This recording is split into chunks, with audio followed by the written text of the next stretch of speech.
Hello everyone and welcome back guys to AOR Season 14 and Round 19 here at Brazil. The penultimate round of the season. It doesn't quite feel right when you get towards the end of the season that it's going to be all over very, very soon. But I'm obviously, as I always do, going to leave you on board with my fastest lap from qualifying.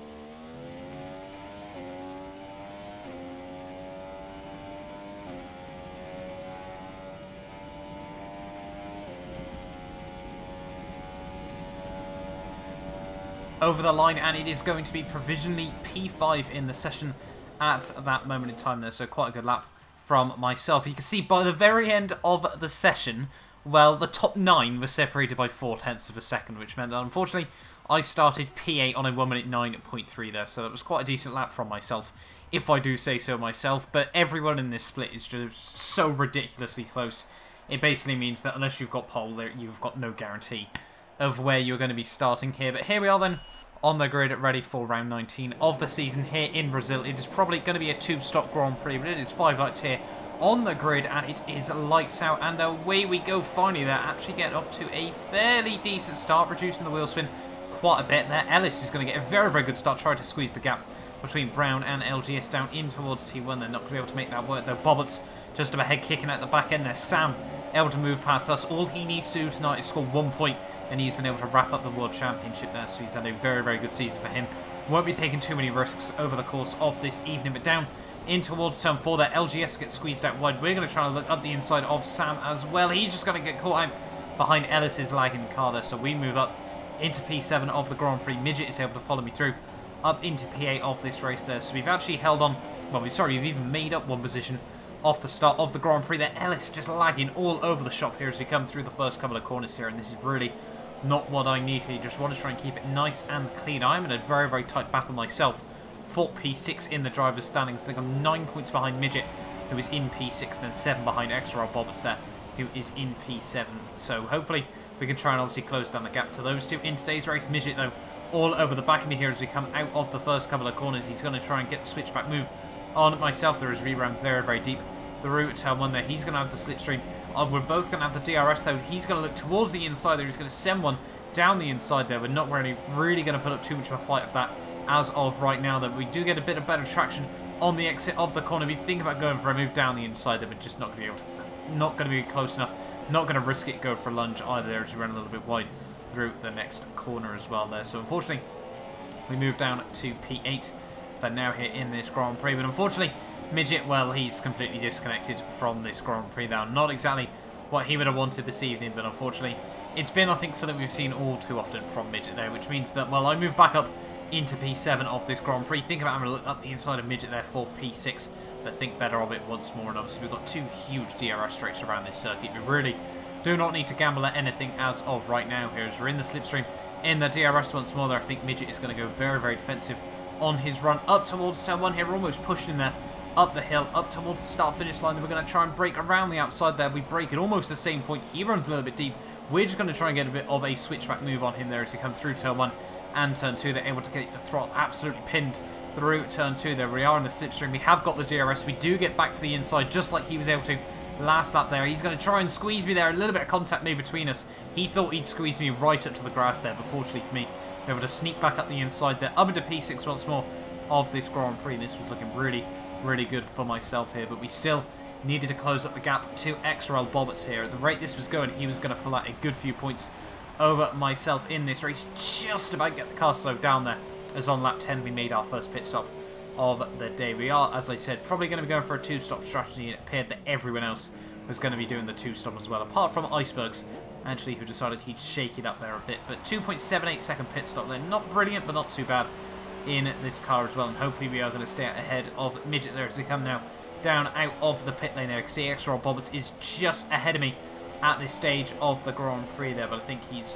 just about going to be able to hold on for now. Up and ahead of me there, Midget, fortunately for me, is not able to get the undercut on me there. So we do hold on to that, which is quite a surprise because usually the undercut does work on this game. But 10 laps later, we sort of found myself closing up to this huge train of Brown, Bobberts and WR more so there. Bobberts loses out on both places there as we come through the first couple of corners, and hoping we could try and capitalise on this as well as we come down in towards turn 4. They're braking very, very late. They're trying to get as close to the back of the Force India car as we possibly can as we come through the next couple of corners though. You can see all of them still fighting. More so gives Bobberts the room there. He forces more so out a little bit wide there. Bobberts is going to try and look up the inside there as well. He moves across in the braking zone there, and unfortunately, well, that was a little bit of lag as well, but we found ourselves with front wing damage there. You can just see on the replays there, you sort of feel like he did move across me a little bit there. I slightly outbroke myself a bit as well. You know, I could have probably broke a little bit later there as well, but unfortunately, you know, I sort of felt, he went to the inside line there. I feel he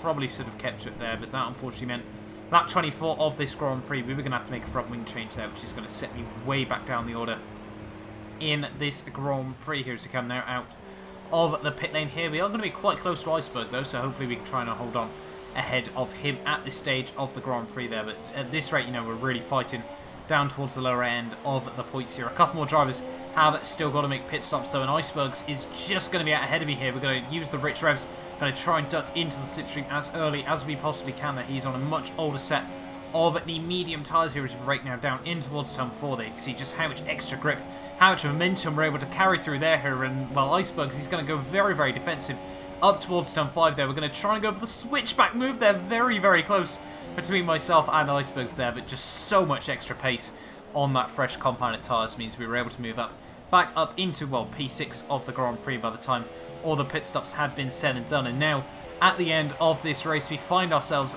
fighting what is most likely going to be the new AOR F2 champion here. It was actually a year ago tomorrow that I was able to win the AOR Assist League last year, so obviously time does fly, it appears. Well, we've still got a battle on our hands tonight here as Bobberts is still all over the back of me here, up in towards turn 5. Is he going to try to look around the outside? He thinks about it there, but we're just going to be able to defend from that just for right now here. And now on to the end of lap 33 of this Grand Prix. Sam, well, he's still all over the back of me here. He sort of wanted to do a little bit of fight towards the end of this Grand Prix. Unfortunately, I had picked up a couple of penalties there, so it wasn't really, an actual fight going on towards the end, but, we were still both not wanting to back down there. Sam goes right around the outside through turn 1. We try and get the switch back through turn 2 and turn 3 there. We're going to be on the outside on the exit there. Are we going to be able to try and have a look right around the outside here? We have got the DRS down towards turn 4 here. We break a tiny bit later there. We commit round the outside. We go there and lose the back end ever so slightly there. Unfortunately for Sam, that did ruin his momentum there, but we were able to hold on to that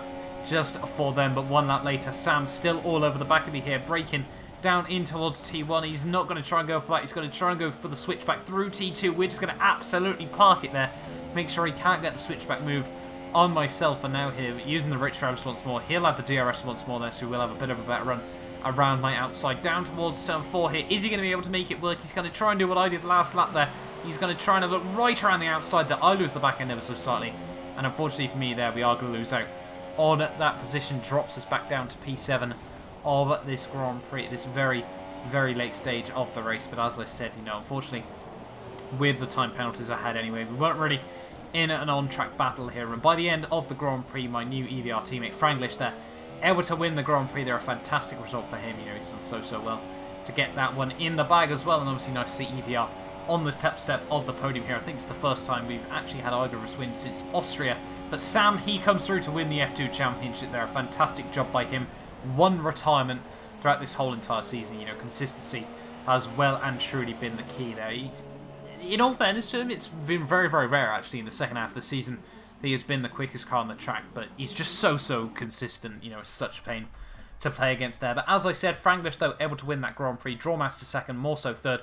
P1R Brown fourth, Xfitcho Bobberts 5th, Sam 6th, myself in 7th, LGS 8th, Midget 9th, and Icebergs down in P10 there, which means going into the final round of the season, Xfitcho Bobberts has a 11-point lead over myself there. Hopefully we can try and get that position back there. I think Midget has got a 5-point lead over myself as well. So still a 3-way battle to play with in the final round of the season. But hopefully, you guys have enjoyed this video. Do not forget to like and subscribe if you're new around here as well, and you want to see the final race of the AOR Season 14 F2. And hopefully, I will see you there at Abu Dhabi.